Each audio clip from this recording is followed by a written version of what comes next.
सभी छात्रों का हिंदी विषय के व्याकरण विभाग रस में स्वागत है।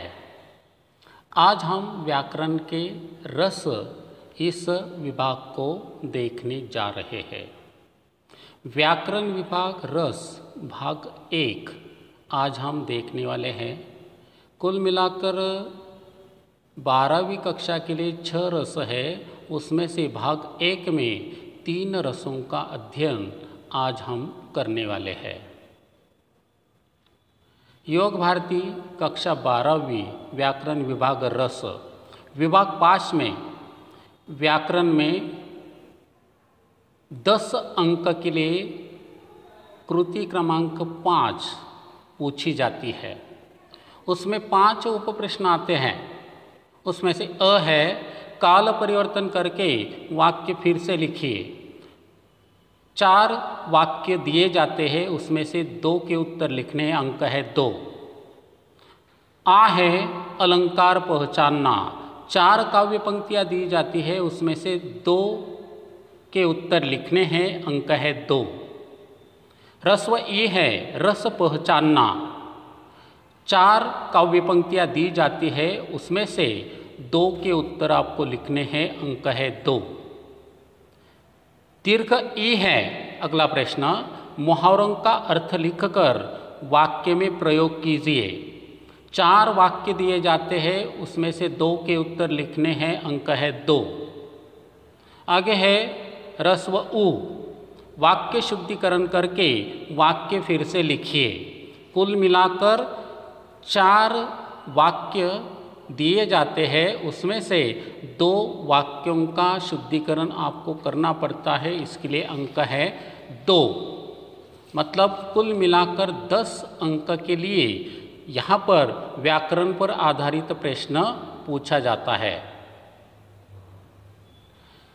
देखिए छात्रों, 11वीं कक्षा की योग भारती पाठ्यपुस्तक में हमने करुण रस, हास्य रस, वीर रस, भयानक रस और वात्सल्य रस का अध्ययन किया है।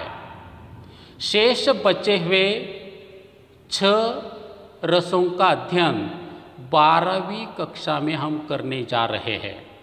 वह 6 रस कौन से हैं? रौद्र रस है, बीभत्स रस है, अद्भुत रस है, श्रृंगार रस है, शांत रस है और भक्ति रस है। कुल मिलाकर 12वीं कक्षा में हमें 6 रसों का अध्ययन करना है। व्याकरण विभाग रस भाग 1 में आज हम 3 रसों का अध्ययन करने वाले हैं। रौद्र रस, बीभत्स रस और अद्भुत रस। देखिए छात्रों, रस को काव्य की आत्मा या प्राण माना गया है। रस का शाब्दिक अर्थ आनंद या निचोड़ होता है। काव्य को पढ़ने या सुनने में जो आनंद की अनुभूति होती है उसे रस कहा जाता है। आनंद की अनुभूति, इसके लिए तो सब कुछ हो रहा है। हर एक व्यक्ति आज चाहता है कि आनंद प्राप्त हो और उस आनंद की प्राप्ति के लिए वो प्रयास करता है।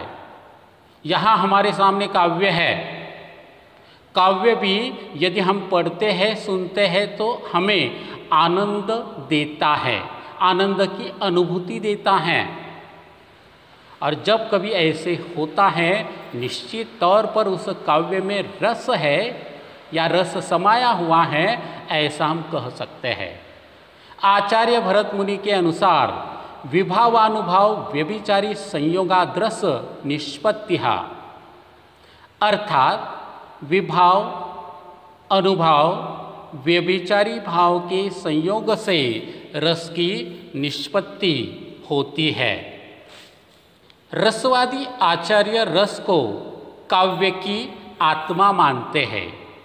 वाक्य रसात्मक काव्यम, अर्थात रसात्मक वाक्य ही काव्य है।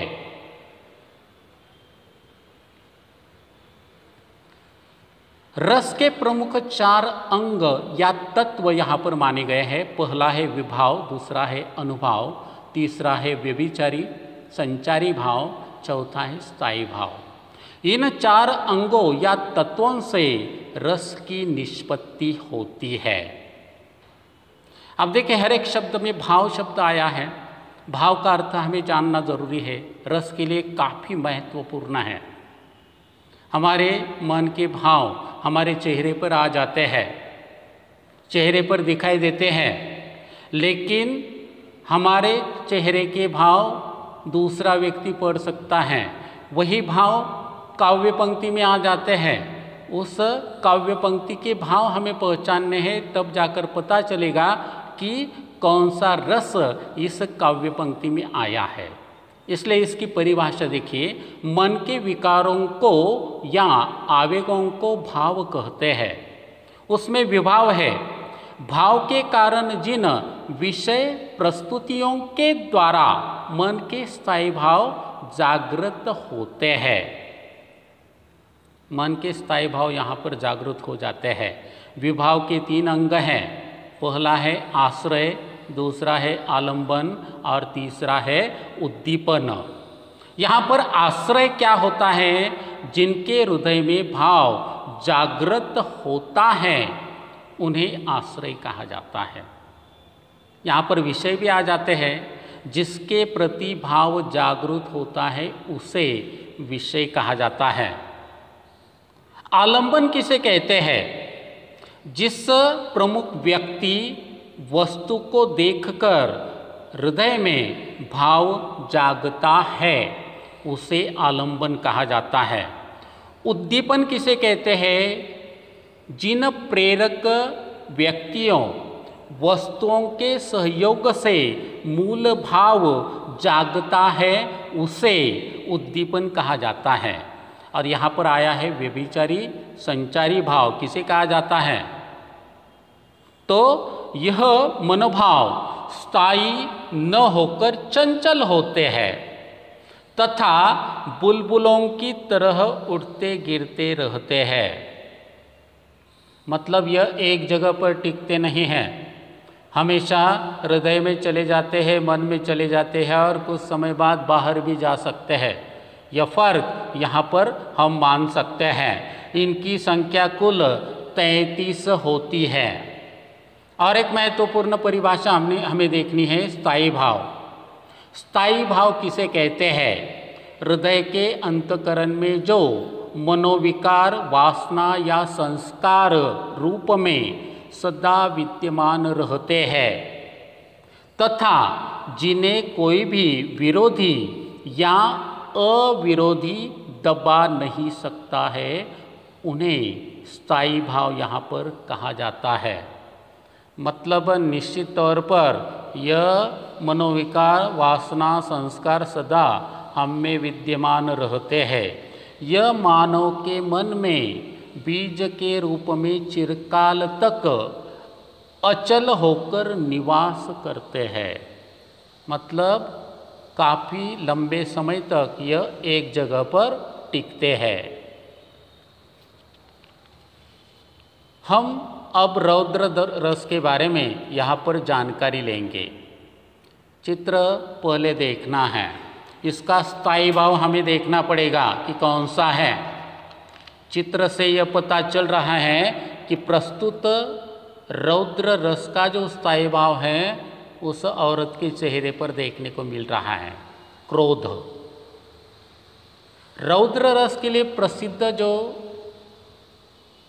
ईश्वर माना जाता है वह महादेव शिव शंकर, इनका नाम यहाँ पर हम ले सकते हैं। देखिए, रौद्र रस क्या है? जहाँ पर किसी के असह्य वचन अपमानजनक व्यवहार फलस्वरूप हृदय में क्रोध का भाव उत्पन्न होता है, वहाँ रौद्र रस उत्पन्न होता है। अब यह तो होना ही है। यदि एकाध व्यक्ति आपका अपमान करता है, आपके विषय में असह्य वचन बोलता है, उसका फल क्या होगा? हम में क्रोध उत्पन्न होगा और निश्चित तौर पर जब हमें क्रोध उत्पन्न होगा, यहाँ पर रौद्र रस की उत्पत्ति होगी, ऐसा हम कह सकते हैं। इस रस की अभिव्यंजना अपने किसी प्रिय अथवा श्रद्धेय व्यक्ति के प्रति निंदा, अपमानजनक असह्य व्यवहार के प्रतिशोध के रूप में होती है। देखिए, हम ये जानते हैं कि एक आध हमारा प्रिय व्यक्ति है, श्रद्धेय व्यक्ति है, उसके प्रति यदि कोई निंदा करता है, अपमानजनक शब्दों का प्रयोग करता है, उसके साथ असह्य व्यवहार करता है, तब हमारे मन में प्रतिशोध की भावना उत्पन्न होती है। और यही प्रतिशोध की भावना क्रोध कहलाती है। और जहाँ पर इस प्रकार की भावना निर्माण होती है, वहाँ पर रौद्र रस की निर्मिति होती है। इसका स्थायी भाव क्रोध है, रंग रक्त है, देवता रुद्र है। रौद्र रस स्थायी भाव देखिए क्रोध। आलम्बन क्या है? विपक्षी अनुचित बात कहने वाला व्यक्ति। उद्दीपन क्या है? विपक्षियों विरोधी के कार्य तथा उक्तियाँ। अनुभाव मतलब उसमें कौन सी तब्दीली मन में और चेहरे पर देखने को मिलती है।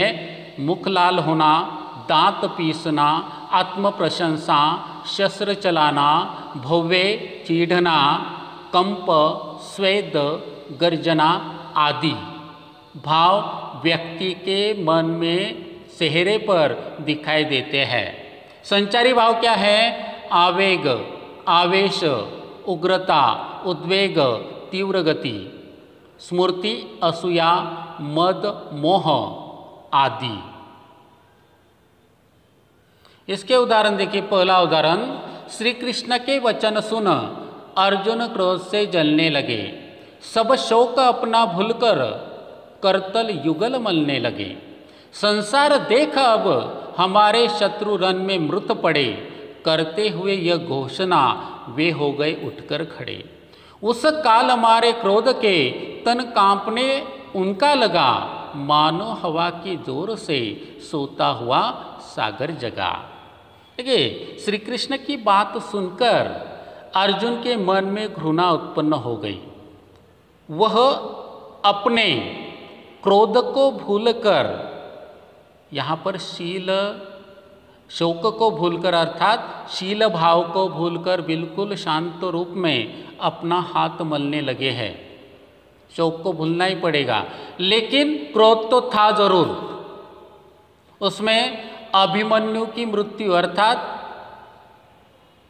उसे बिल्कुल रणनीति के साथ मारा गया था।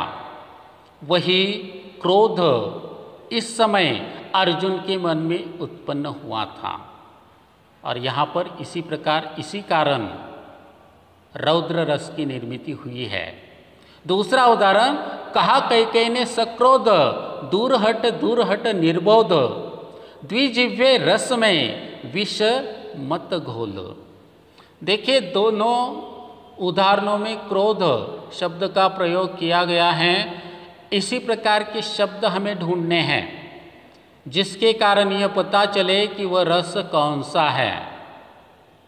अगला रस है विभत्स रस, जहाँ किसी अप्रिय, अरुचिकर, घृणास्पद वस्तुओं, पदार्थों के प्रसंगों का वर्णन हो, वहाँ विभत्स रस उत्पन्न होता है।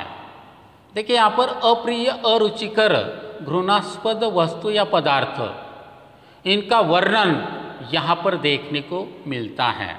मतलब विभत्स रस का जो स्थायी भाव है वह जुगुप्सा, घृणा या ग्लानि जिसे हम कह सकते हैं। शब्द केवल एक याद रखिए, घृणा। चित्र को देखना है, चित्र को देखकर हम यह महसूस कर सकते हैं कि यहाँ पर यह डरावना चित्र नहीं है। बिल्कुल घृणा इस चित्र से हमें उत्पन्न हो रही है। आंखें बंद करने को दिल कर रहा है, इतना यह घृणास्पद चित्र हमारे सामने आया है। इसका स्थायी भाव देखिए ग्लानि तथा घृणा है। विभाव क्या है? रक्त, अस्थि, दुर्गंधमय मांस, मांस का सड़ना, उसमें कीड़े पड़ना, दुर्गंध आना, पशुओं द्वारा नोचना। मतलब जहाँ पर जो दृश्य बिल्कुल देखने लायक नहीं होता है, हमारे मुख से थूक निकलती है, आंखें बंद करने को दिल करता है, वहाँ पर घृणा उत्पन्न होती है, अर्थात विभत्स रस उत्पन्न हो जाता है। इसका अनुभव देखिए, अर्थात हम पर क्या उसका परिणाम होता है? नाक को टेढ़ा करना, मुंह फेरना, थूकना, आंखें बंद कर लेना आदि भाव यहाँ पर प्रकट होते हैं। इसका संचारी भाव ग्लानि, शंका, चिंता, आवेग, व्याधि आदि यहाँ पर माने जाते हैं। यदि चित्र देखेंगे तो पता चलेगा, जानवर मरा पड़ा है न जाने कितने दिनों से, दुर्गंध अवश्य आती होगी, लेकिन गिद्ध जैसे पक्षी वहाँ पर उसे नोच नोच कर खा रहे हैं। उन्हें तो मज़ा आ रहा है, लेकिन देखने वाले को घृणा यहाँ पर उत्पन्न होगी। मुँह फेर लेंगे, दुर्गंध के कारण थूकेंगे, आंखें बंद कर लेंगे। मतलब इस प्रकार के भाव उत्पन्न जब होते हैं, विभत्स रस की निर्मिति वहाँ पर हो जाती है। उदाहरण देखिए, सिर पर बैठो काग, आखी दो खाक, खींचहि जीभहि सियार, अति ही आनंद उर धारक, गिद्ध जांग के मांस, खोदी खोदी खात उचारत हैं। इसमें घृणा उत्पन्न करने वाला वर्णन है। जैसे मरे हुए पशु के शरीर के अवयवों को काग अर्थात कौवा, सियार, गिद्ध नोच नोच कर खा रहे हैं। मतलब पहले चित्र में जो कौवे हैं, काग हैं, वह किसी जानवर के सिर पर बैठकर उसे उसकी आँखों को नोच नोच कर खा रहे हैं। देखिए दूसरी पंक्ति में क्या है, अर्थात यहाँ पर दूसरा चित्र है, खींचहि जीभहि सियार। सियार क्या कर रहे हैं? उस मरे हुए जानवर की जीभ खींच कर खा रहे हैं, और उनके मन में यहाँ पर खाते हुए आनंद उत्पन्न हो रहा है। गिद्ध क्या कर रहे हैं? मरे हुए जानवर के जांग के मांस को खोद खोद कर खा रहे हैं। बिल्कुल घिन्न यहाँ पर उत्पन्न हो रही है। हम ऐसे दृश्यों को देखकर अपनी नाक सिकुड़ लेते हैं। अगला जो रस यहाँ पर हम पाएंगे उसका नाम है अद्भुत रस। देखिए पहले चित्र देखिए, एक औरत है, उसके मुख पर बिल्कुल आश्चर्यजनक भाव है। दूसरा चित्र है ताजमहल का, जहाँ पर देखने को मिल रहा है आश्चर्य। दुनिया के अनेकों अजूबों में से अर्थात आश्चर्यों में से एक आश्चर्य ताजमहल को माना जाता है। परिभाषा देखिए, जब व्यक्ति के मन में विचित्र अथवा आश्चर्यजनक वस्तुओं को देखकर विस्मय अथवा आश्चर्य के भाव उत्पन्न होते हैं, उसे ही अद्भुत रस कहा जाता है। देखिए इसका स्थायी भाव आश्चर्य है, विभाव है आश्चर्य उत्पन्न करने वाली वस्तु या व्यक्ति। अनुभव क्या है? आंखें फाड़ कर देखना, दांतों तले उंगली दबाना, रोमांच या आंसू आना, कांपना, गदगद हो जाना आदि भाव व्यक्त होते हैं। इसका संचारी भाव है हर्ष, उत्सुकता, आवेग, भ्रांति, मोह आदि। चित्र देखिए, वह जो लड़की है, वह लड़की आंखें फाड़ कर देख रही है। कोई ना कोई आश्चर्य वाली बात उसके सामने उसे दिखाई दे रही है।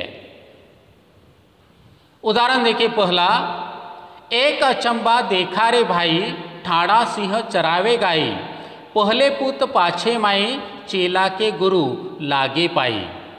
अब देखिए गुरु अपने चेले के पैर पड़ रहा है, ठाड़ा सिंह गाय चरा रहा है। अजूबे वाली बात है, अचंभे वाली बात है, आश्चर्य वाली बात यहाँ पर सामने आई है। दूसरा उदाहरण, मछली जल की जमीन पर आई, अचंबा देख मेरे भाई।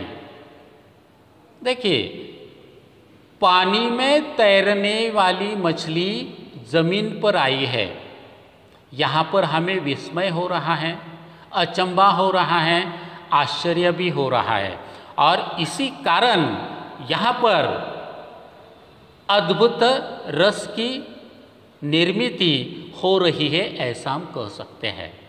तीसरा उदाहरण देखिए, देख यशोदा शिशु के मुख में सकल विश्व की माया, क्षण भर को वह बनी अचेतन, हिल न सकी कोमल काया। यशोदा मैया ने एक दिन देखा कि श्री कृष्ण जी बचपन में शिशु अवस्था में मिट्टी खा रहे हैं। उसके मुख की या उनके मन की मिट्टी, मुख की मिट्टी यहाँ पर निकालने जब यशोदा मैया वहाँ पर पहुँची, जब श्री कृष्ण ने मुख खोला, तब यशोदा देखती क्या है कि पूरा विश्व श्री कृष्ण जी के मुख में समाया हुआ है। और यह सब कुछ देखने के उपरांत यह यशोदा वहाँ पर बेहोश हो जाती है। यशोदा जी का बेहोश होना मतलब यहाँ पर आश्चर्य की निशानी है। इतना आश्चर्य हुआ, इतना आश्चर्य हुआ कि बेहोश वहाँ पर हो चुकी है।